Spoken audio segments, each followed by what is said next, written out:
What's up everyone? In this video, I'm going to show you how to replace a broken ABS sensor.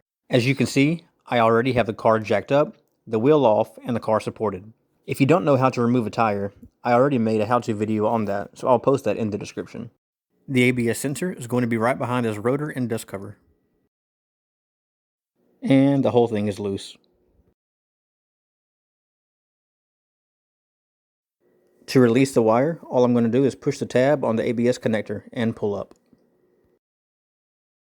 Once you get the connector off, you want to inspect that to make sure it's in good condition, it doesn't have any corrosion on it. And we'll just put that to the side. The top half of my ABS sensor is almost completely broken off from the bottom half where it bolts in. The mounting bolt for this ABS sensor is going to be an inverted Torx. I couldn't find my Torx set, so I had to make do with what I had. And it came off with no problems. I just grabbed some pliers, gently rocked the ABS sensor back and forth, and pulled up, and surprisingly it all come out in one piece. You can tell it's just barely hanging on there. So you want to make sure that your seating for the ABS sensor is clear and clean. Now it's time to open up our new ABS sensor. I bought it online, and I will post that link in the description as usual.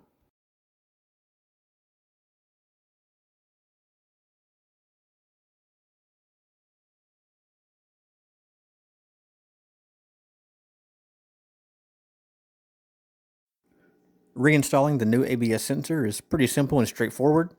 You're just matching the holes up.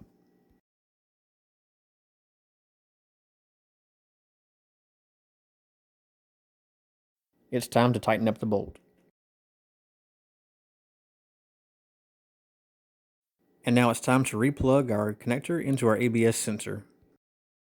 You're just going to push it down until you feel a click. And that's it. After I put the tire back on, I went for a drive around the block. The ABS light went off, and I was able to use the cruise control again. If you found this video helpful, hit the thumbs up button and subscribe.